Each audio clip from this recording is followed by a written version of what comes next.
In 1976, 2 million people stood inside Independence Hall to watch a city celebrate its 200th birthday. The marble of City Hall still rose higher than anything in Philadelphia. The Wanamaker organ still played at noon. The William Penn statue still looked east toward the Delaware. From the outside, the workshop of the world looked permanent. But behind the brick facades, the largest corporation on earth had already collapsed. The largest private house in the state was already gutted, and the city had already lost 500,000 people. Nobody put it on television. Nobody wrote the headline. America's first great city was quietly disappearing in plain sight. Chapter 1. The City That Was America. First, for its first full century, Philadelphia was the largest, richest, and most powerful city on the North American continent, and no one inside it doubted that it always would be. The city was a deliberate creation. William Penn laid it out in 1682 on the western bank of the Delaware River, a grid of broad streets, 5 public squares, and uniform brick row houses set in straight rows from river to river. Penn called it a green country town. He intended it to be the opposite of the cramped, plague-ridden cities of 17th century England. The wide streets were a public health measure. The brick was a fire ordinance. The grid was a statement that order itself was the founding principle. The city grew faster than any other settlement in the colonies. By the 1770s, it was the second largest city in the British Empire after London. It had paved streets when Boston still had mud. It had street lamps and a fire company and a public library and a hospital when most colonial towns had none. Benjamin Franklin's Philadelphia was a city that worked, and it knew it. In 1774, the First Continental Congress met in Carpenter's Hall. In 1776, the Second Continental Congress declared independence inside the State House on Chestnut Street, the building we now call Independence Hall. In 1787, the Constitutional Convention met in the same room and wrote the founding document of the country. From 1790 to 1800, Philadelphia served as the capital of the United States. President George Washington lived in a brick mansion on Market Street. President John Adams followed. The federal government was Philadelphian for 10 years before it was anything else. When the capital moved to a new district carved out of Maryland and Virginia, Philadelphia barely paused. The city had outgrown the role of capital. It was an economic engine on a scale the rest of the country could not match. The Delaware River carried more shipping than any other American port. Stephen Girard, a French-born Philadelphia merchant, died in 1831 as the wealthiest man in America with a fortune of around $7 million, equivalent to roughly $240 million today. He had personally underwritten the federal government's debt during the War of 1812. There was no American counterpart anywhere else. The Second Bank of the United States stood on Chestnut Street in a Greek Revival temple of white marble. Until 1836, when President Andrew Jackson destroyed it, the Second Bank was the dominant financial institution in the country. Even after Jackson, Philadelphia remained the center of American banking for years. The city's private firms underwrote new western states, new railroads, and new factories from a few square blocks of Chestnut Street. The brick row house was the city's signature. Long rows of identical 3-story houses lined every street, plain in front, ornate in detail, built so densely that the city's nickname became the City of Homes. By 1860, Philadelphia had more single-family dwellings than any other American city. The working family of a Philadelphia mill worker often owned the brick house it lived in. That single fact, the broad ownership of small brick houses, shaped the city's character for a century. Above the rooftops, there was almost nothing. The skyline was flat until the 1870s. Independence Hall's small steeple was the tallest thing in town. The city was wide rather than tall. It spread along the Delaware and out toward the Schuylkill. It had no need to rise. The grid kept going. By 1870, Philadelphia had absorbed 28 neighboring boroughs and townships into a single municipal corporation, instantly making it the largest American city by land area. The city now ran from the Delaware to the Schuylkill and beyond, from the Navy Yard at the south to the Wissahickon at the north. The grid filled in, brick after brick after brick. 140,000 new homes built in 20 years. Philadelphia was the natural capital of an emerging America because it had been the first capital, in fact. because it sat at the center of the eastern seaboard, because it had the Quaker tolerance to absorb every wave of immigration, because it had the Delaware port to feed the interior, and because its industries were already older and deeper than those of any rival. New York was richer in commerce, Boston was older in culture, but Philadelphia was the city that worked. And as long as work itself remained the highest American value, Philadelphia could not be displaced. That was the assumption the city carried into the 1870s. It would prove to be the most expensive assumption in American urban history. Chapter 2. The Workshop that powered an empire. By 1870, more locomotives, more ships, more saws, and more carpets came out of Philadelphia than out of any other city in the world. The river wards of the Delaware were a continuous belt of brick mills. The smoke from the Kensington and Port Richmond chimneys hung over the city in a permanent dark line.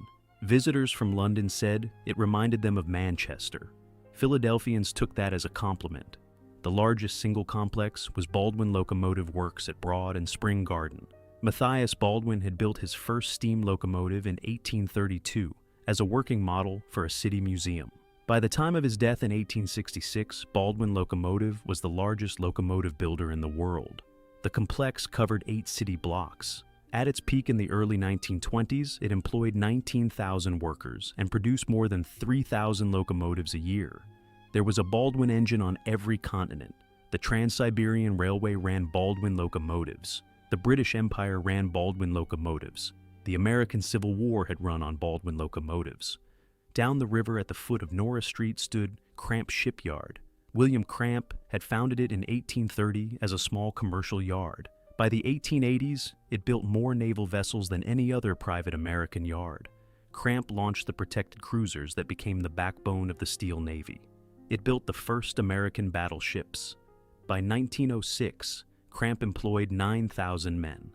The yard ran 24 hours a day during the First World War. A few miles north at Tacony, Henry Diston had built the Keystone Saw Works. Diston was an English immigrant who had opened a small saw shop in 1840. By 1876, Diston was the largest saw manufacturer on Earth. The Tacony complex covered 60 acres and employed 3,500 workers. Every other saw used in American carpentry was a Diston.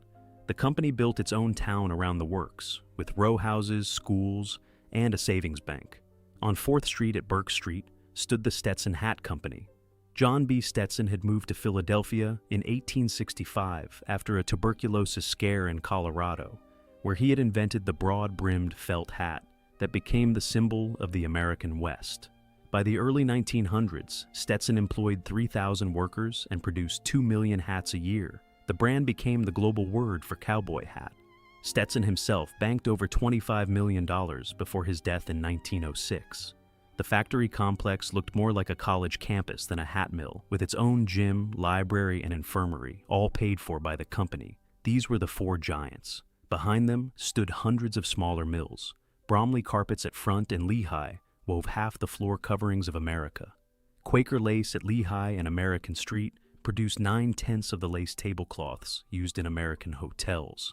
Whitman's chocolate at Race and Fourth packaged the first commercial chocolate box in the country, the Whitman Sampler. Dobson's Mills along the Wissahickon spun the wool blankets that clothed the Union Army. The Frankfort Arsenal produced more rifle cartridges than any other federal facility. Every one of these works ran on Pennsylvania coal, carried by Pennsylvania railroads to Philadelphia furnaces. Every one of them shipped finished product out through Delaware River wharves on Pennsylvania trains and Cramp ships. The city was a closed loop. Raw materials came in. Finished goods went out. The river wards turned coal into capital. The workers of the workshop were almost entirely Irish, German, and Polish immigrants in Kensington and Port Richmond, with Italians arriving in the 1890s. They lived in 2- and 3-story brick row houses within a 15-minute walk of their factories. The whole city was sized to be walked. A typical Kensington mill worker in 1900 earned around $12 a week. A skilled foreman at Baldwin earned $30. A Diston saw Smith earned $22. Most of them owned their houses outright by the age of 40. The Philadelphia of the river wards was, in its own quiet way, the most stable working-class city in America. Above their heads, the city was building things that would not be matched anywhere else for a generation.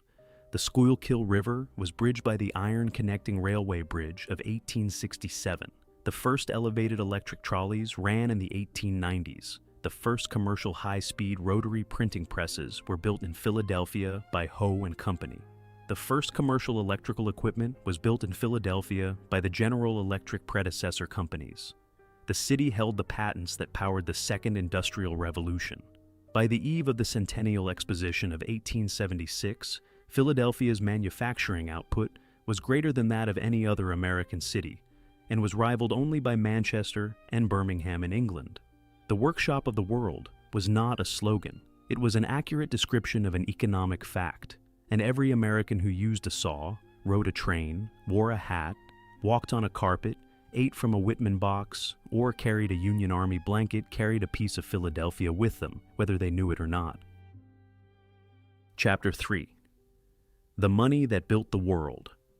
By the 1890s, Philadelphia held more millionaires per capita than New York City, and almost none of them wanted you to know. New York money lived loudly on Fifth Avenue. Philadelphia money lived behind closed doors on Walnut Street, behind tall windows on Rittenhouse Square, behind the brownstones of North Broad Street. The Philadelphia rich did not throw parties for the newspapers. They threw them for each other. The central institution of Philadelphia finance was the private bank. The largest of them was Drexel and Company on Chestnut Street. Francis Drexel had founded the firm as a portrait painter turned currency dealer in the 1830s. His son, Anthony Joseph Drexel, turned it into one of the two great American private banks of the 19th century, the only serious rival to Brown Brothers of Boston. In 1871, Anthony Drexel personally selected a young New York banker named John Pierpont Morgan to run his New York office. The new firm was called Drexel Morgan and Company. It would later become J.P. Morgan and Company. For 30 years after 1871, Philadelphia was the senior partner of the Drexel-Morgan relationship. Morgan deferred to Drexel. The major financings of the post-Civil War era, including the rescue of the United States Treasury in 1877 and the financing of the new American steel and electrical industries, were arranged jointly out of Philadelphia and New York. Anthony Drexel was the quiet architect of the American railroad consolidation. When he died in 1893, the financial center of gravity began to shift slowly north. Behind Drexel sat a dense layer of smaller private banks. Brown Brothers had a Philadelphia office, the Pennsylvania Company for Insurances on Lives and Granting Annuities, the country's first life insurance company, controlled a trust portfolio of hundreds of millions. The Philadelphia Saving Fund Society, the country's first savings bank, founded in 1816, held the small deposits of 200,000 working families and channeled them into industrial loans. The Girard Trust was the executor of Stephen Girard's posthumous bequests and had grown into one of the largest trust companies in America. The Penn Mutual Life Insurance Company, the Provident Life, and the Fidelity Mutual together held more invested capital than any equivalent group of insurance firms outside of New York. The wealth all of this finance produced concentrated in roughly 2,000 families. The Drexels lived on Walnut Street, the Cassattes lived on Rittenhouse Square, the Wideners lived in a brownstone on North Broad, the Elkinses lived next door, the Stotesburys lived on Walnut, the Distons lived in Tacony in a large mansion overlooking their works, the Stetsons lived in a marble-columned house on Ashbourne Road in Elkins Park, the Lippincotts, the Wanamakers, the Litts, the Snellenbergs, the Gimballs, the Strawbridges, the Wisters, the Cadwalladers, the Biddles. Every one of these names appears in the Philadelphia Social Register for 1890.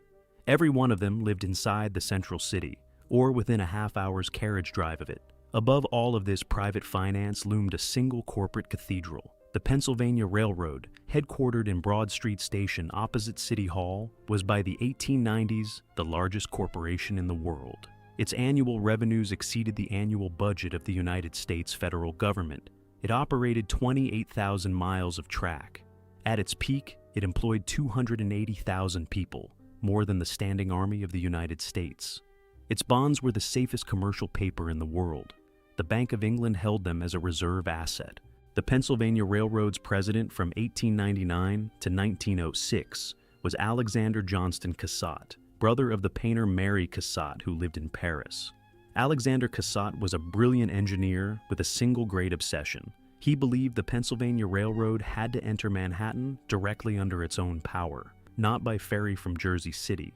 He drove the company to build the tunnels under the Hudson and the East River and the new Pennsylvania Station in Manhattan that opened a few months before his death. He died in office in 1906, worth more than $30 million. He never lived to see Pennsylvania Station's completion. The cultural rule of all this wealth was restraint. Philadelphia money had Quaker origins. Even the Episcopalian families that displaced the Quakers in society kept the Quaker manner. Wealth was expected to be quiet. Display was vulgar. The Philadelphia Social Register kept its membership small and its members close. The Assembly Ball, founded in 1748 and the oldest formal dance in America, decided who was in and who was out for 150 years. Most decisions were taken in clubs, in private dining rooms, and in the Drexel Morgan Parlor on Chestnut Street. This restraint was a strength. It kept the city's institutions from the worst excesses of New York and Newport. It also became, in time, a weakness. A city whose great families do not advertise themselves does not get written about. A city whose great corporations do not court the press does not get remembered. Philadelphia carried itself with the manners of the 18th century into a 20th century built on publicity. It did not adapt. It did not need to.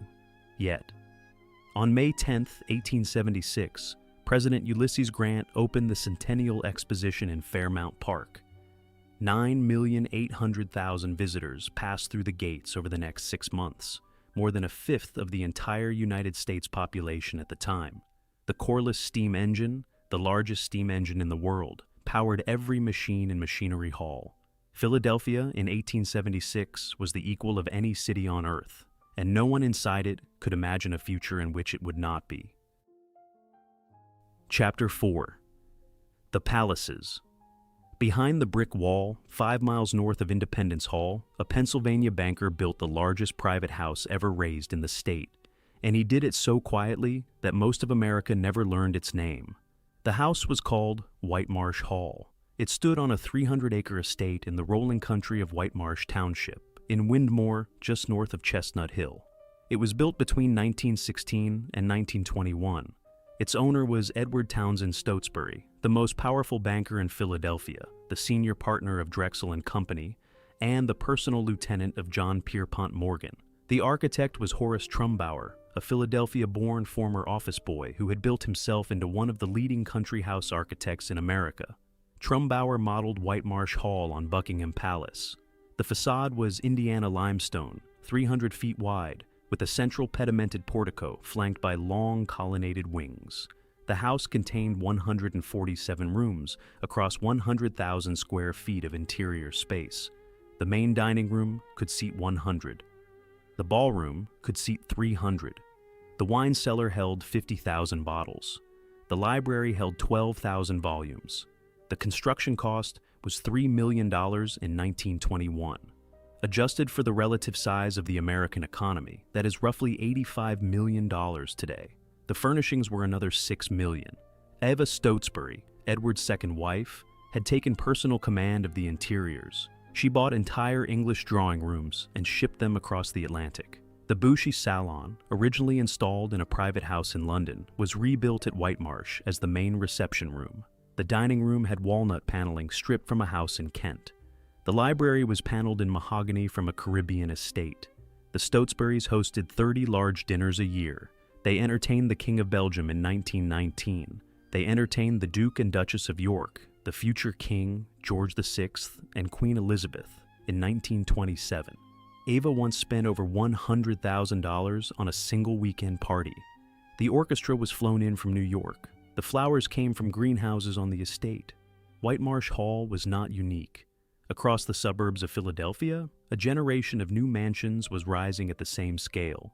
In Elkins Park, 8 miles north of Center City, the Widener family had already built Lynnewood Hall. Construction began in 1898. Trumbauer was again the architect. Peter Errol Brown. Widener, the family patriarch, was a former butcher's apprentice who had grown up in the brick row houses of Spring Garden.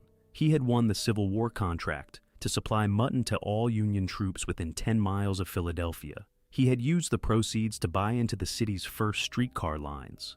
By the 1890s, he and his partner William Elkins controlled the street railway networks of Philadelphia, Pittsburgh, Chicago, New York, and Baltimore. He was one of the founding members of the syndicate that organized U.S. Steel. He was worth, by conservative estimate, $50 million by 1910. Lynnewood Hall sat in the strict Beaux Arts neoclassical mode. Trumbauer modeled it on Prior Park in Bath. It contained 110 rooms, including 36 bathrooms across 70,000 square feet on a 500-acre estate. The main hall was paneled in Caen stone. The gallery was hung with the largest privately owned collection of European Old Master paintings in America. Vermeer's Girl, with a red hat, hung in Widener's library. Rembrandt's Mill hung in the main gallery. There were Raphaels, Manets, Titians, and Donatellos. Widener's collection was valued in the 1930s at $15 million. After his death and his son Joseph's death, it was donated to the National Gallery of Art in Washington, where it formed the core of the institution. Next door to Lynnewood Hall stood the Elkins estate, the country house of Widener's partner, William Lukens Elkins. It was almost as large. Its main building, Elstow Manor, was a 45-room Italianate house with attached chapel. The Elkins family also owned Chelton House, the slightly smaller country house of the second generation, on the same estate. These were the three largest. Behind them stood dozens more. The Drexel Summer House at St. David's on the main line, Cassatt's House, Cheswold in Haverford, the Rosengarten Estate at Bryn Mawr, the Pugh family estate at Ardmore. The Pugh family had funded its house from the Sun Oil fortune. The Wood family had funded theirs from the Cambria Iron Works. The Destins had a marble mansion overlooking their saw works. The Stetsons had Idro, a marble-columned house in Elkins Park. The Wagner Free Institute of Science was housed in a mansion. The Jenkins family of Cheltenham had a Tudor Revival manor. The combined inventory of Gilded Age Philadelphia country houses totaled across the city's three main suburban corridors of the Main Line, Cheltenham Township, and Chestnut Hill, came to roughly 70 major mansions of 50 rooms or more, plus a further 200 or 300 substantial estates of 20 to 40 rooms. It was as dense as anything outside Newport, and unlike Newport, it was occupied year-round. The country house was the Philadelphia rich at their most visible. It was also the moment at which the city's old Quaker restraint began to crack. Eva Stotesbury's parties were not quiet. The Widener's art collection was not invisible. The Stetsons' marble mansion was a deliberate statement.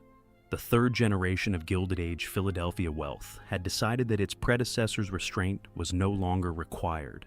That decision, made one mansion at a time, would prove enormously expensive. None of these houses survived intact. By the time most of America had heard of any of them, they were already coming down. Chapter 5. The Hidden Engine That Kept the Grandeur. Running behind every great Philadelphia house lay a small army of servants who were forbidden to be seen, and behind every great Philadelphia mill lay a city of workers who were forbidden to come closer than the trolley line.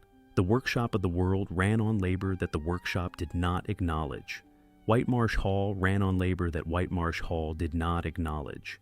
The grandeur of Philadelphia in 1920 was a stage set. Beneath it ran a hidden engine that nobody outside the engine room ever saw. The Stotesbury household at Whitemarsh Hall required a permanent staff of 40 for the house alone.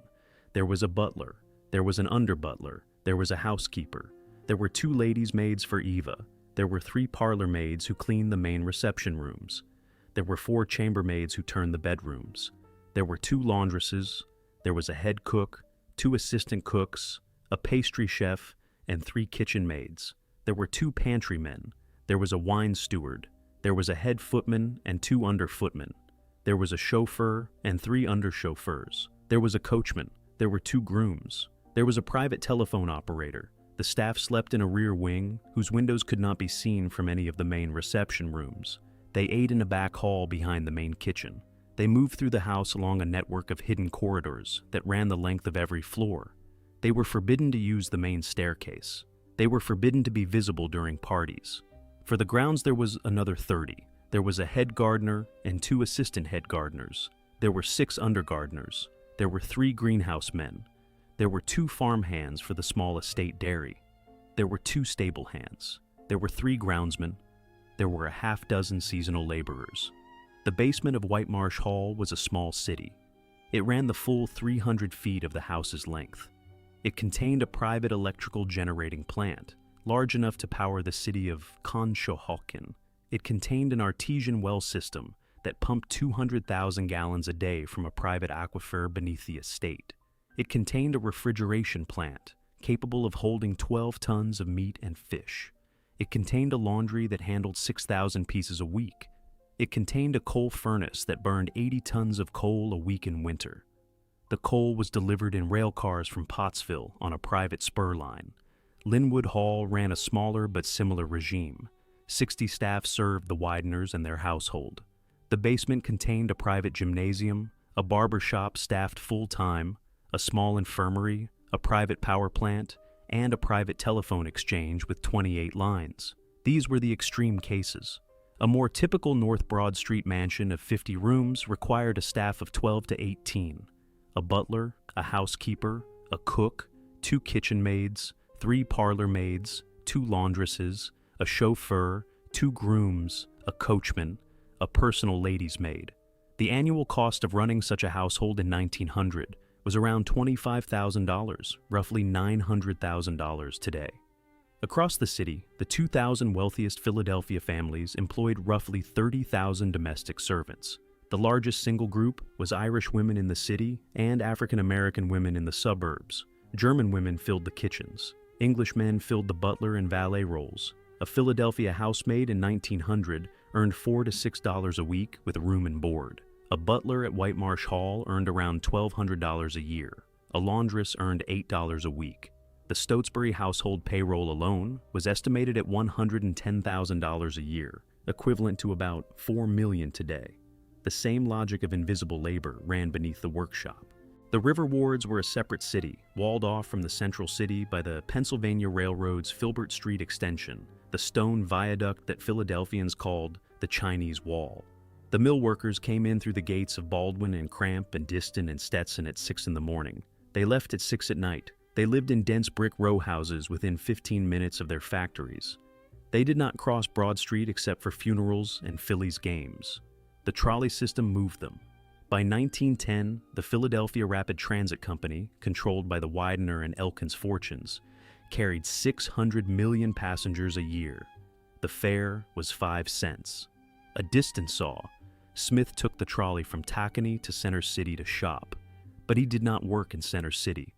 The mill bosses lived in Chestnut Hill and Windmore and rode their private cars on the Pennsylvania Railroad's reading branches into Broad Street Station every morning. They never saw Kensington. They never saw Port Richmond. They never saw the inside of a saw works. The Reading Terminal Market opened in 1893 on Market Street, directly above the Reading Railroad's Center City tracks. It was the supply center for the entire city. Fresh meat came in on refrigerated rail cars from Lancaster County at 5 in the morning. Fresh produce came up from the Delaware truck farms. Within hours, the kitchen entrances of the Bellevue Stratford, the Ritz-Carlton, the Continental, the Adelphia, and the Walton Hotel had taken their deliveries. By noon, the trays were going out on the dumbwaiters to the formal dining rooms above. The mill workers ate in the small saloons on the streets behind. They never saw the Reading Terminal kitchens. They never tasted the food the kitchens prepared. This separation was the Gilded Age made physical. The wealthy had perfect invisibility. The poor had perfect invisibility.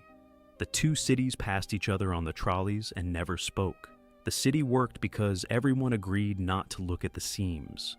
When the seams began to come apart in the 1940s and 50s, the great houses lost their staff in 2 years. The workshop lost its workers in a decade. The hidden engine stopped. The visible city stopped with it. And nobody on either side of the seam had any idea how to put it back together. Chapter 6. The cracks. No one wanted to see. The first signs of the collapse appeared not in the headlines, but in the small print of railroad annual reports nobody outside the boardroom read. The Pennsylvania Railroad's 1946 annual report contained, on page 47, a single sentence that should have set off alarms across the city. The company reported its first annual operating deficit, since its founding in 1846. The number was small. The loss was $4 million on revenues of $900 million. Adjusted for inflation, it was a rounding error. It was also the end of a 100-year story. The Pennsylvania Railroad had run profitably through the Civil War, through the Panic of 1873, through the Panic of 1893, through the Panic of 1907, through the First World War, through the Great Depression, and through the Second World War. Its dividend had been paid without interruption since the 1850s. The Pennsylvania Railroad common stock was the closest thing to a sovereign bond that American capitalism produced. It was held by every major insurance company in America. It was held by every major university endowment. It was held by hundreds of thousands of Philadelphia retirees as their entire pension. The dividend was as automatic as the tides. The 1946 deficit was reported on a single page. It was attributed to post-war wage pressure and to a temporary decline in freight traffic. The company's board explained that the situation would correct itself within a year. It did not correct itself. The company reported another deficit in 1947, another in 1948. By 1950, the company had cut its dividend for the first time in a century. By 1955, it was running consistent losses. The cause was a single line of policy made in Washington, not Philadelphia.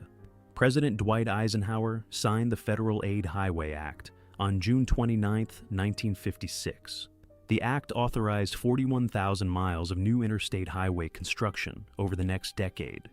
The cost was $125 billion in 1956 terms, equivalent to roughly $1.5 trillion today. The federal government would pay 90% of the cost. The states would pay 10%, the trucking industry would pay nothing, and would have free use of the system. The Pennsylvania Railroad's freight business between New York and Chicago, the most lucrative single route in American commerce, was now in direct competition with a parallel federally subsidized truck route that the railroad could not match. The company could not lower its prices below cost. The trucks did not have to pay for their roads. Within 10 years, the Pennsylvania Railroad had lost half of its long-haul freight. The story was the same on every other route the railroad operated. The same Highway Act killed the city's passenger commuter traffic in a slower way. Federal mortgage subsidies under the GI Bill and the Federal Housing Administration were now directed almost entirely toward new single-family suburbs accessible by car. The Federal Housing Administration's underwriting maps, drawn between 1935 and 1940, had marked the racially diverse neighborhoods of the central city in red. Federal mortgage insurance was refused for any property in those neighborhoods. The middle-class families who would once have stayed in the city now took federal subsidies for new houses in the new suburbs along the new highways. They drove to work. They stopped riding the trains. They stopped shopping at Wanamaker's. They stopped eating at the Bellevue Stratford. The city's tax base began to bleed. Baldwin Locomotive was already finished. The diesel-electric locomotive, invented in the 1930s and perfected during the Second World War by General Motors and General Electric, had made the steam locomotive obsolete by 1945. Baldwin had bet on a steam revival. Baldwin lost. By 1950, Baldwin's last steam locomotive had left the Spring Garden Works. The company tried to enter the diesel market and was overwhelmed by competitors who had been building diesels for 15 years. In 1956, Baldwin sold its main Philadelphia complex and moved what was left of its operations to Eddystone. The Spring Garden site was demolished within 5 years. The land sat empty for 2 decades. Cramp Shipyard closed in 1947 after a final wartime build of destroyer escorts. There was no peacetime Navy business to keep the yard open. The land was sold to the city for a fraction of its industrial value. It became a power-generating station. Stetson Hat watched its customers stop wearing hats. The Hatless Man, introduced in popular culture by President Kennedy at his inauguration in 1961, ended the formal hat industry within a decade. Stetson's Philadelphia plant closed in 1971. Diston Saw, overtaken by Power Tools, closed its Tacony Works by 1984. Bromley Carpets closed in 1970. Quaker Lace burned in 1994. The third front was demographic. The city's population peaked at 2,071,605 in the 1950 census. By 1960, it had dropped to 2,002,512. By 1970, it was 1,948,609. By 1980, it was 1,688,210. By 1990, it was 1,585,577. The city had lost more than 500,000 people in 40 years. Most of them were white middle-class families. They had not died. They had moved to the suburbs of Bucks County and Montgomery County and Delaware County. Federal policy paid for their move. The Fourth Front was the worst-kept secret in Philadelphia banking. The Stotesburys were burning through capital at a rate that no fortune of any size could sustain. By 1937, Eva had spent down most of Edward's principal. When Edward died in 1938, the official estate filing showed only $4 million. Eva lived another 8 years and pawned her jewelry to pay her staff. The Wideners had quietly left Philadelphia after George's death on the Titanic in 1912 and Peter's death in 1915. Joseph Widener moved his racing operations to Florida. By 1940, most of the great country houses outside the city were already drifting. In 1946, on the day the Pennsylvania Railroad's first deficit was filed, almost nobody in Philadelphia connected any of these stories together. The railroad was a corporate matter. The factories were industrial matters. The suburbs were a matter of personal choice. The Stotesburys were a matter of private family business. Nobody saw the pattern because the pattern was too big to see from inside any single boardroom. It would take another 30 years for the city to look in the mirror. By the time it did, the mirror was already half empty. Chapter 7. The Train Station That Vanished Overnight. In the spring of 1953, the Pennsylvania Railroad pulled down the largest train station Philadelphia had ever built, and almost nobody fought to stop it. Broad Street Station had stood directly across from City Hall since 1881. It was the corporate headquarters of the Pennsylvania Railroad. It was the visible symbol of the city's transportation dominance. It was a Frank Furness building, and in 1953 the Pennsylvania Railroad demolished it in a few months because it no longer had any use for it. The station had been built in 2 phases. The original 1881 terminal was a modest Gothic revival building on the corner of Broad and Market. In 1893, the railroad commissioned Frank Furness, the most original American architect of his generation, to expand it. Furness wrapped the existing structure inside a vast Gothic and Romanesque addition. He built an enormous train shed of iron and glass behind it. The shed was 80,000 square feet, 298 feet wide, 610 feet long, the largest single-span train shed in the world. It accepted 16 tracks. The shed alone could enclose 2.5 acres without an interior support column. The station's western connection to the rest of the rail network ran along the new Filbert Street extension, an elevated stone viaduct that carried the tracks west out of Center City, across what had been Filbert Street, Arch Street, Race Street, and Vine Street. The viaduct was 16 blocks long. It divided Center City into a north half and a south half. It cast a permanent shadow across the streets beneath it. Philadelphians called it the Chinese Wall. It was hated and tolerated in equal measure. For 60 years, it was the single largest piece of infrastructure in the central city. By 1945, the railroad had outgrown Broad Street Station. The terminal was at street level. The tracks had to be brought down from the elevated viaduct to meet it. This required slow approach speeds. The trains were always backed up, coming in and out. The platforms were dark. The waiting rooms were cramped. The corporate headquarters offices above were difficult to expand. The railroad began to plan a replacement. The replacement was the new suburban station, an underground terminal under 16th Street and JFK Boulevard. It opened in 1930 for suburban traffic. Through 1947, the railroad debated whether to maintain Broad Street Station for through trains or to consolidate all passenger service at 30th Street Station across the Schuylkill, which had opened in 1933. By 1948, the decision was made. Broad Street Station would close, the Chinese Wall would come down, the site would be redeveloped. The demolition began on April 27, 1953. The last train left Broad Street Station the night before. The wreckers began on the Furness train shed. The iron trusses came down within weeks. The Gothic headquarters building came down by the end of the summer. The viaduct came down block by block through the rest of 1953 and into 1954. By the spring of 1954, the entire site, from City Hall West to 20th Street, was an enormous vacant lot. The redevelopment was called Penn Central. It was the first major urban renewal project in the city. The architect of the master plan was Edmund Bacon, the new executive director of the Philadelphia City Planning Commission. Bacon had returned from Washington with a vision of modernist civic spaces, sunken plazas, and aluminum and glass office towers. The new Penn Central buildings rose between 1953 and 1964. None of them was distinguished. The first Penn Central building looked like a federal office tower. The second looked like an insurance company headquarters. By 1964, the site held 8 modernist towers of forgettable design. Almost nobody in Philadelphia protested the demolition. The preservation movement that would later save Pennsylvania Station in New York did not exist in 1953. The Society for the Preservation of Landmarks, founded a few years later, was too small and too late. Furness was out of architectural fashion. His Broad Street station was considered an embarrassing Victorian relic. The press coverage of the demolition was congratulatory. The Philadelphia Inquirer called it the dawn of the new Philadelphia. The destruction of Broad Street Station was the first great architectural casualty of the city's quiet collapse. It was also a precedent. The city had learned that it could demolish its most significant buildings without consequence.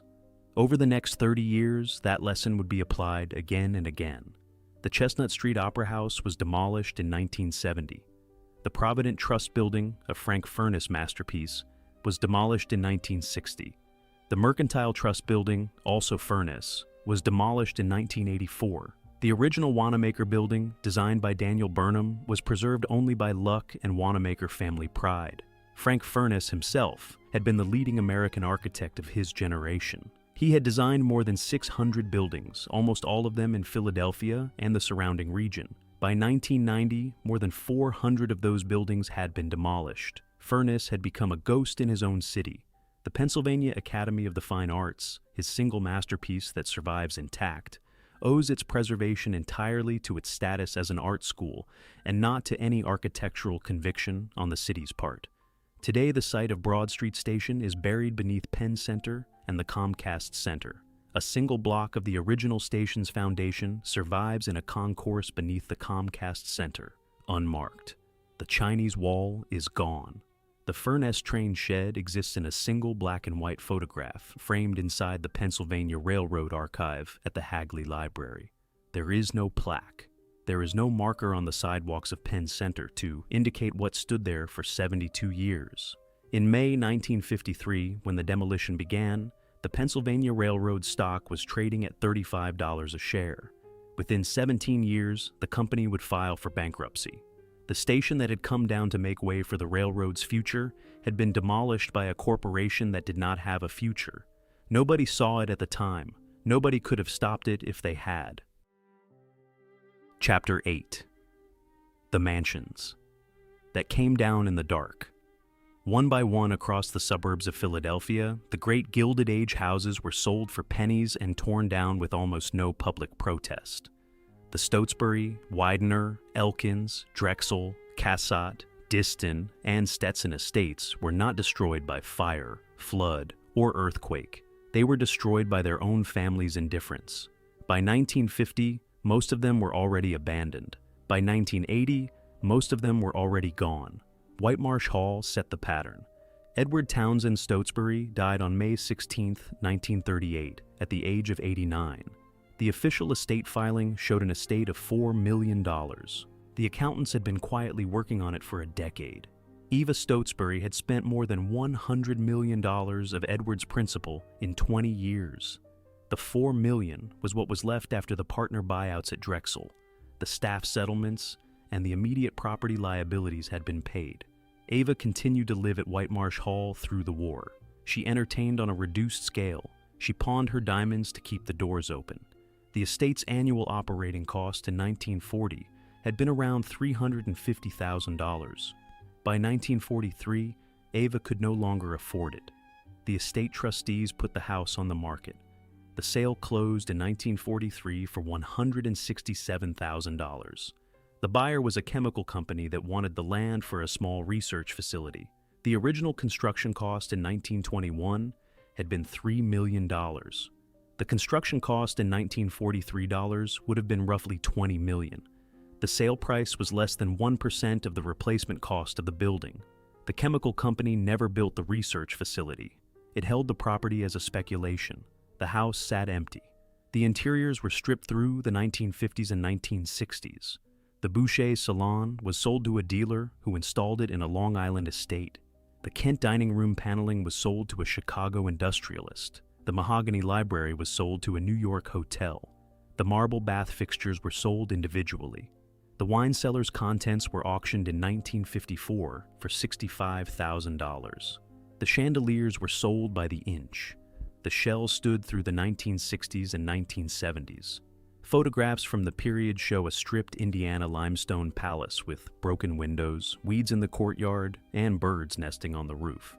The Whitemarsh Township school children called it the haunted house. There were intermittent campaigns to save it. A 1972 proposal to convert it to a conference center failed to raise the necessary funds. A 1976 proposal to convert it to a museum failed for the same reason. On May 14, 1980, the chemical company that owned the property dynamited Whitemarsh Hall. The demolition took 3 days. The Indiana limestone facade was broken into rubble and trucked to a landfill in Bucks County. The site was redeveloped as a generic suburban office park. Today, a series of low brick office buildings sits on the site. There is no marker. 2 stone lions from the entrance gates of the estate survived. They had been moved in 1947 to a developer's apartment complex in Ardmore. They still stand there today at the front of an unremarkable apartment block. They are the only piece of Whitemarsh Hall that exists above ground. Lynnewood Hall followed the same trajectory more slowly. Peter Widener died in 1915. His son Joseph Widener inherited the house and used it as the center of his racing operations until 1943. Joseph moved permanently to Florida in 1943. The art collection was donated in stages to the National Gallery of Art in Washington between 1942 and 1944. The house was put on the market.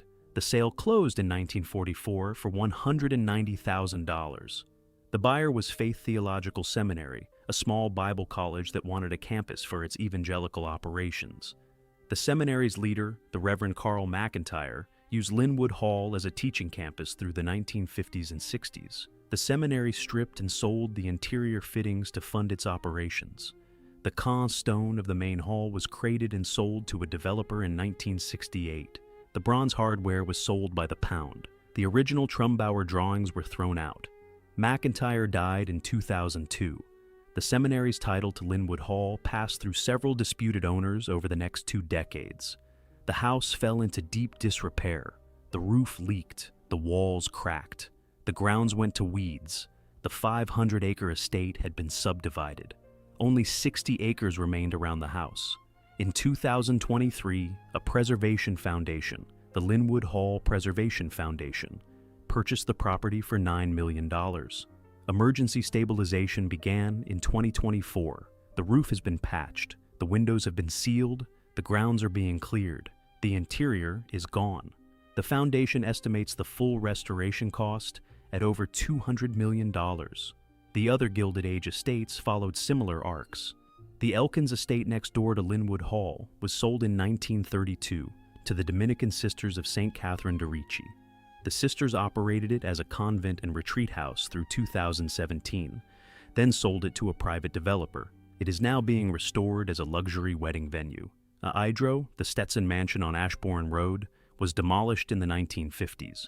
Cheswold, Cassatt's house in Haverford, was demolished in 1963. The Diston Mansion in Tacony was demolished in the 1980s.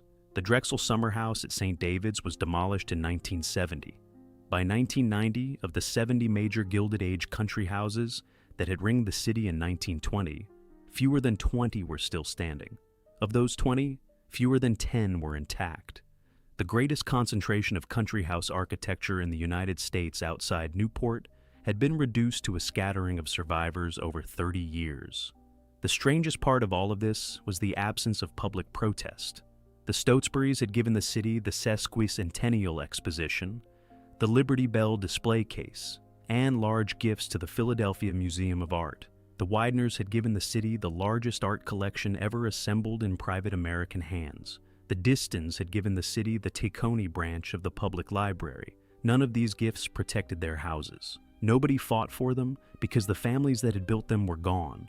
The city that had been impressed by them was gone, and the civilization that had given them meaning was already over by the time the demolition crews arrived. Last Chapter 9. The day the largest corporation on Earth disappeared.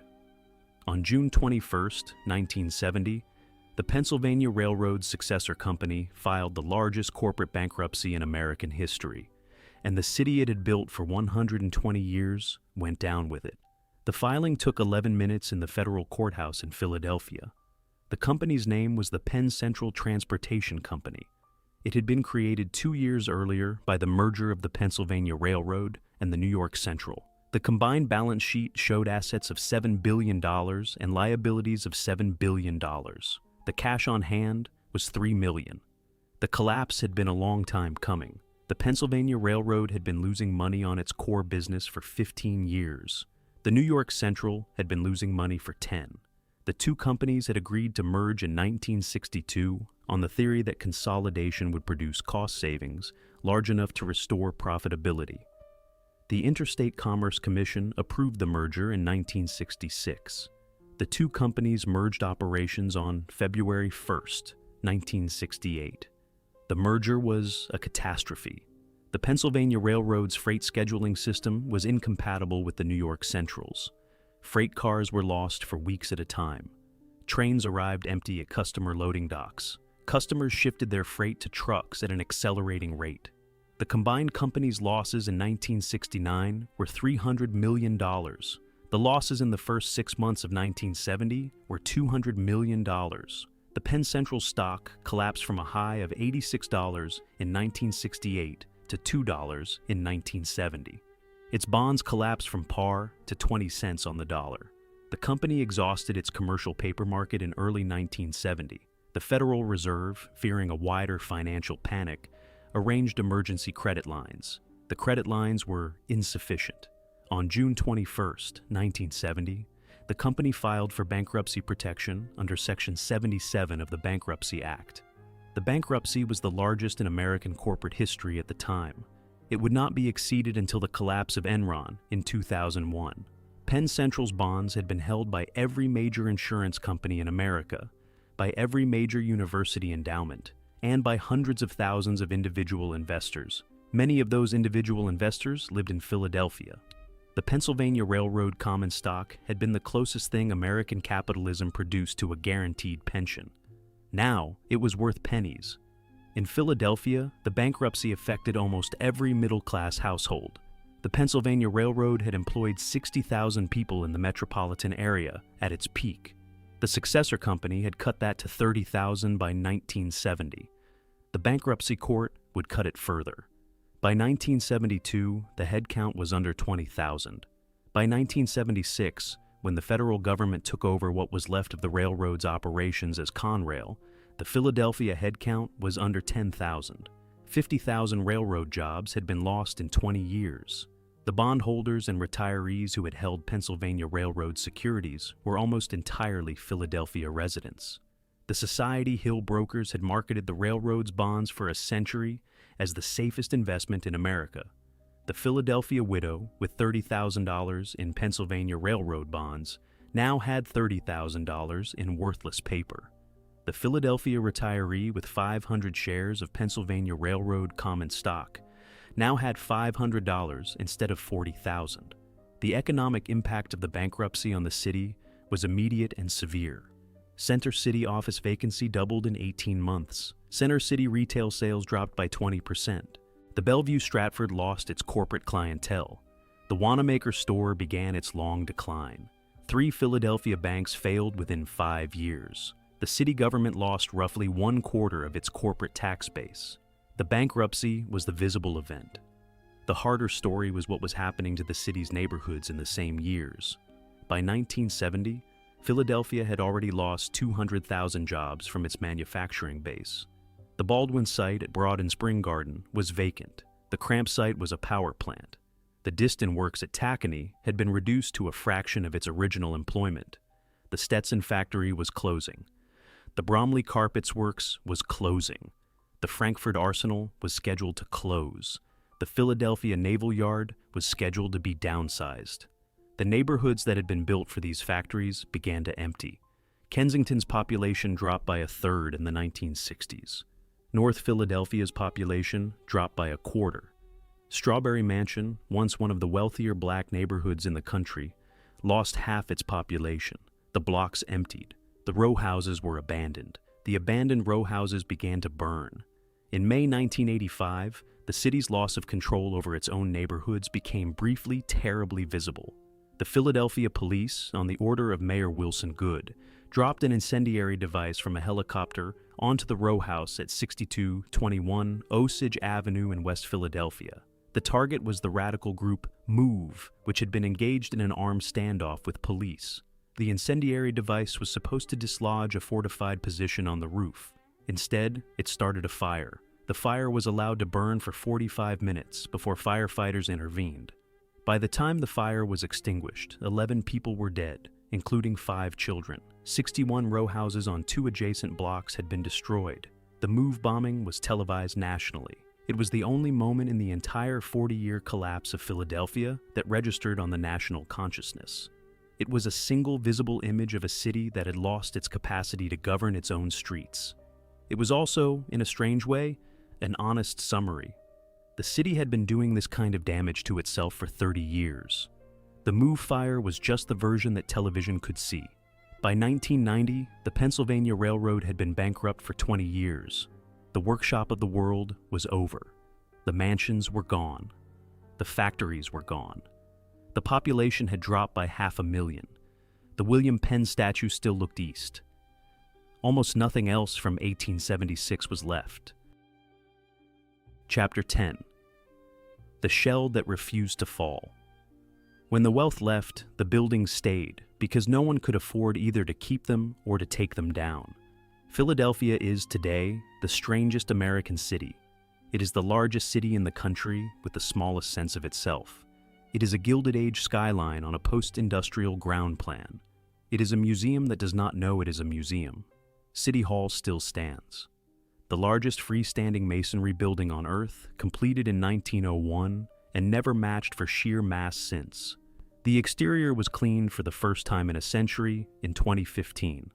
The William Penn statue on top has not moved since 1894. The statue still faces the same direction. The Liberty Bell is no longer inside it. The mayors of Philadelphia still work in the same office Mayor Edwin Stewart used in 1891. The city's tax revenues do not match the cost of operating the building. The cleaning of the marble was paid for largely by private donations. The Wanamaker building still stands. The upper floors are largely vacant.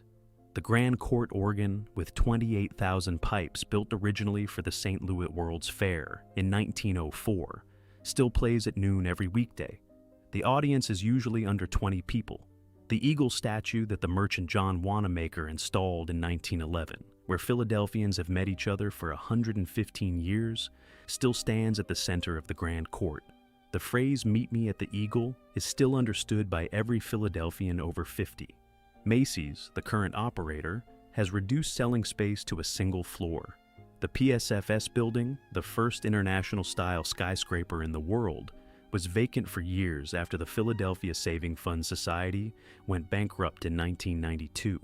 It was purchased and converted to a Lowe's hotel in 2000. The original red neon PSFS sign still illuminates the skyline. The original Cartier wall clock still keeps time in the lobby. The bank vault on the second floor has been converted to a restaurant. The Reading Terminal Market still operates beneath the original train shed. The shed is the only one of the city's 3 great Gilded Age train sheds that survives. The market is busy every weekday. The Amish farmers from Lancaster County still drive in on Wednesdays and Saturdays. The smoked meats and pretzels of the original 1893 market are still there. The Philadelphia Convention Center has built around the shed without destroying it. The Pennsylvania Academy of the Fine Arts on Broad Street, the Frank Furness masterpiece that opened in 1876, still operates as an art school and gallery. The University of Pennsylvania's 19th century core, the Furness Library and College Hall, still stand. The Philadelphia Museum of Art at the end of the Benjamin Franklin Parkway still functions. The Free Library on Logan Square still functions. The Drexel Institute still functions, now as Drexel University. Independence Hall and the rest of the Federal Independence Park complex are preserved as a National Historical Park. 3 million people a year visit. They walk through Independence Hall, Carpenter's Hall, the Second Bank of the United States, and Congress Hall. They take the same walk Benjamin Franklin took. They do not see, because the National Park Service has not chosen to show them, that 3 blocks of 19th century commercial buildings were demolished to create the sightline they are now enjoying. The visible past has been cleaned for them. The Bellevue Stratford still operates, now as the Bellevue Hotel. 2/3 of the original building has been converted to offices and condominiums. The original ballroom on the 19th floor, where the Assembly Ball was held from 1904 onward, is still in use for private events. The fire that killed the original hotel was not literal, it was bacterial. The Legionnaire's disease outbreak of July 1976 killed 34 conventioneers and effectively closed the hotel within months. It reopened in 1979 in reduced form and survived. The strange durability of brick and limestone has outlived the civilization that built them. The mass of the City Hall building alone is so great that no one has ever seriously proposed demolishing it. The cost of demolition would exceed the cost of maintenance. The Wanamaker building survives because it is too large and too central to demolish. The PSFS building survives because it is too important architecturally to demolish. This is the quiet truth of late 20th century Philadelphia. The buildings that define the city's Gilded Age have outlasted the wealth, the families, and the industries that built them. They stand as a shell. The interior life that made them mean something is gone. They are tended now by a different city. They are visited by tourists who think they are seeing the founding city. They are mistaken. They are seeing the empty cathedral of the city that was. What none of this preserves is the working city of 1900. The river wards are not preserved. The factories are not preserved. The trolley system is not preserved. The dense network of small shops and saloons and brick row houses that made Kensington and Port Richmond into the densest working-class settlement in America has been reduced to fragments. The walking city is gone. The pedestrian scale of 1900, Philadelphia has been replaced by the highway scale of 1970 Philadelphia. The shell stands, the flesh is gone. That is what survives. Chapter 11. The ruin that refused to be forgotten. On a quiet stretch of road in Elkins Park, behind 60 acres of overgrown lawn, the last great Philadelphia palace still waits for a verdict. Lynnewood Hall sits at the end of a long, curved drive. The Beaux-Arts facade still looks like the photograph in the 1904 Society pages, although the limestone is dirtier and the windows are boarded. The grounds are now 10% of their original 500 acres.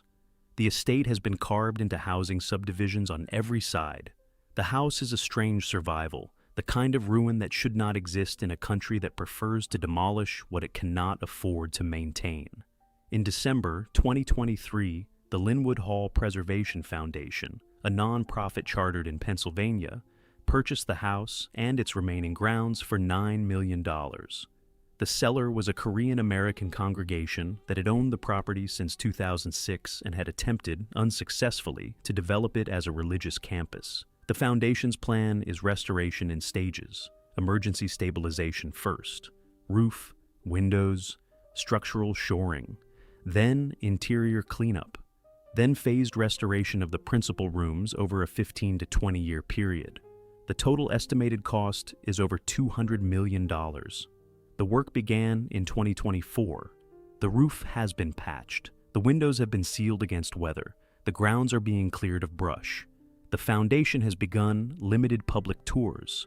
The first paid tour took place in October 2024. The waiting list ran to several thousand names. The interior is gutted. The Caen stone of the main hall is gone, sold by the seminary in the 1960s. The library paneling is gone. The bronze hardware is gone. The bronze front doors are gone. What remains is the shell. The foundation's challenge is, in microcosm, the challenge of the entire city. A great house cannot be restored without a great purpose. The original purpose of Lynnewood Hall was to display the wealth and art collection of one of the richest men in America. That purpose is gone. The art collection is at the National Gallery in Washington. The Wideners are gone. The Gilded Age is gone. What is the house for? The foundation is working through that question one room at a time. The provisional answer is a public museum and event venue. The deeper answer has not yet been found. Lynnewood Hall is the visible survival. Across the city's neighborhoods sit the invisible ruins. By 1990, the city held an estimated 47,000 vacant industrial properties and more than 30,000 abandoned row houses. The city's Department of Licenses and Inspections has demolished tens of thousands of structures over the past 3 decades. Whole blocks have been cleared. The Vacant Property Strategy Office issued more than 10,000 demolition orders in the period from 2000 to 2015 alone. The city has tried, in fits and starts, to revive the empty land. The Greater Philadelphia Urban Affairs Coalition's Vacant Lot Program, the Philadelphia Land Bank, established in 2013, the Mantua Square and Lower North redevelopment projects, the Schmitz Brewery site in Northern Liberties, the Cramp Shipyard site in Port Richmond, now slated for a master-planned residential development. Each of these projects is a small wager against the same overwhelming inventory of empty land. The city's most successful redevelopments have been the ones that preserved what was there. The Schmitz Brewery site retained the original brick fermentation buildings. The Reading Terminal Market preserved the shed. The Independence Park preserved the colonial blocks. The new Comcast Center preserved nothing, but it did not have to. It built on top of a Penn Central block that had been demolished decades earlier. The 2 stone lions from Whitemarsh Hall still stand at the front of an apartment block in Ardmore. They are visible from Lancaster Avenue. Most of the apartment residents do not know what they are. They were rescued in 1947 when the developer who would later sell the rest of the estate's salvageable stonework cut a deal with a Lower Merion builder. The lions were moved by truck. They have been in front of the apartment block for 77 years. They are weathered. They are not labeled. They are the largest surviving fragment of the largest private house ever built in the state of Pennsylvania. The Stetson Hat Factory at 4th and Berks burned in 1980. The fire took 12 of the original 13 buildings. The single surviving structure, a 5-story brick tower with an iron-crowned cupola, was preserved by accident and has since been converted to mixed-use housing. The cupola still shows the silhouette of a wide-brimmed hat against the sky. It is the only remaining marker of the Stetson works on the Philadelphia skyline, the Stetson Tower, the Whitemarsh Lions, the PSFS sign, the William Penn statue, the Wanamaker eagle, and the Reading Terminal shed are the survivors. They are scattered. They do not add up to a single story. They are pieces of different stories. They are what is left when a great city's collective memory has not been organized into a single museum. Philadelphia has refused to forget itself. The city does not have a single monument to its Gilded Age. It has fragments. The fragments are tended by foundations, by historical societies, by the National Park Service, by individual property owners, by a handful of preservation architects.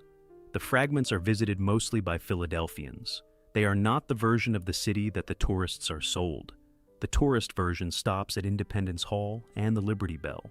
What survives is the version of the city that survives in the corners, the version that does not appear on the t-shirts, the Wanamaker organ at noon on a Tuesday with 12 people listening, the Whitemarsh Lions in front of an apartment block at the corner of Lancaster Avenue, the boarded windows of Lynnewood Hall behind 60 acres of overgrown lawn, the William Penn statue still facing east, watching a city that he founded and that he would no longer recognize. Chapter 12. The quietest kind of loss. Philadelphia did not fall. That is the hardest part of the story. There was no hurricane. There was no massacre. There was no 1906 earthquake, no 1900 storm, no 1921 firebombing. There is no anniversary date that a documentary can be anchored to. There is no single televised image that summarizes what happened.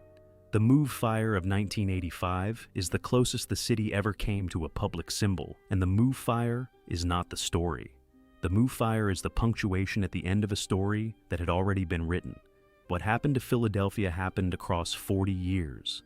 The Pennsylvania Railroad began to lose money in 1946. The Stotesburys ran out of capital in 1943. Whitemarsh Hall was sold in 1943. Broad Street Station was demolished in 1953. The Federal Aid Highway Act was signed in 1956. Baldwin Locomotive left the city in 1956. The Federal Housing Administration redlining maps had already been drawn in 1940. The Penn Central bankruptcy came in 1970. The factories closed one at a time across the 1960s, 70s, and 80s. The population dropped by 500,000 across 40 years. None of these events, taken individually, was a catastrophe.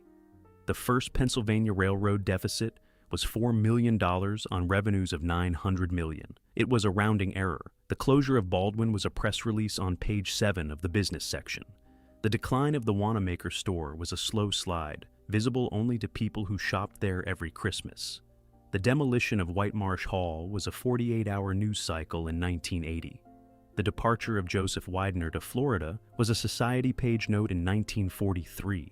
It is only when these events are placed next to each other, when the 40-year line is drawn from 1946 to 1990, that the pattern becomes visible. Philadelphia was not destroyed. Philadelphia was undone. The destruction was distributed across a generation. It happened slowly enough that no single decade could be blamed for it. It happened quietly enough that no single newspaper had to report it as a disaster. This is the central truth of the Philadelphia collapse. Civic greatness is not preserved by greatness itself. The greatness of 1900, Philadelphia did not protect the city from the policy decisions of 1956. The wealth of the Stotesburys did not protect Whitemarsh Hall from the spending of Eva Stotesbury. The corporate strength of the Pennsylvania Railroad did not protect it from a federal highway program funded by the railroad's own taxpayers. The brand of the workshop of the world did not stop the workshops from closing one at a time. The legacy of Independence Hall did not stop the demolition of 3 blocks of 19th century commercial buildings around it. Civic greatness is preserved only by sustained collective attention. The city has to want to remain great. It has to keep paying attention to itself. It has to fight when its buildings are threatened. It has to fight when its industries are challenged. It has to fight when its families are leaving. It has to fight when its skyline is being redesigned.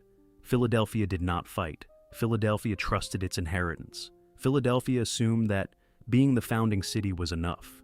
It was not enough. Nothing is ever enough on its own. There is a second truth, which is harder. Decline is rarely a single event. We are trained by Hollywood and by journalism to expect the dramatic collapse. We expect the Galveston hurricane. We expect the Tulsa massacre. We expect the Pompeii eruption.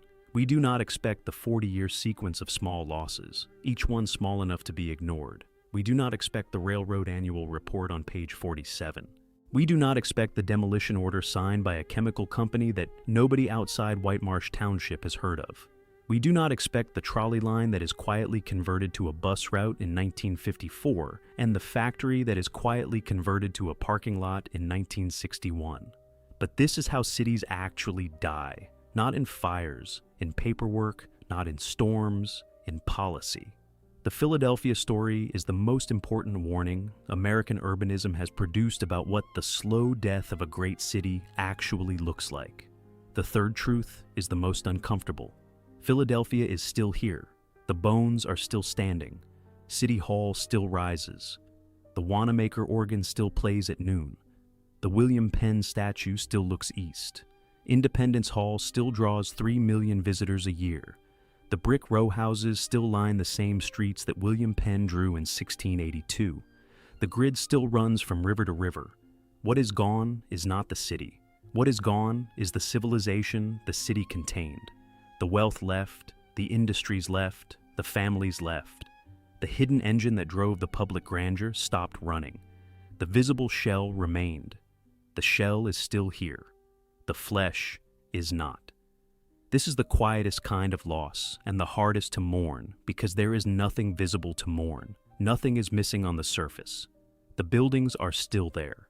The streets are still there. The William Penn statue is still there. A tourist who walks from Independence Hall to Reading Terminal Market to Wanamaker's to City Hall sees what looks like a coherent historical city. The tourist is not wrong. The buildings are real. The history they reference is real. What the tourist does not see is the absence underneath. The William Penn statue on top of City Hall has not moved since 1894.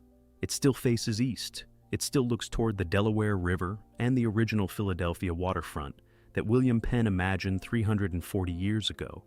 The Delaware River is still there. The waterfront has been mostly converted to parks and parking lots. The wharves are gone. The shipping is gone. The workshop of the world is gone. The Gilded Age palaces are gone. The Pennsylvania Railroad is gone.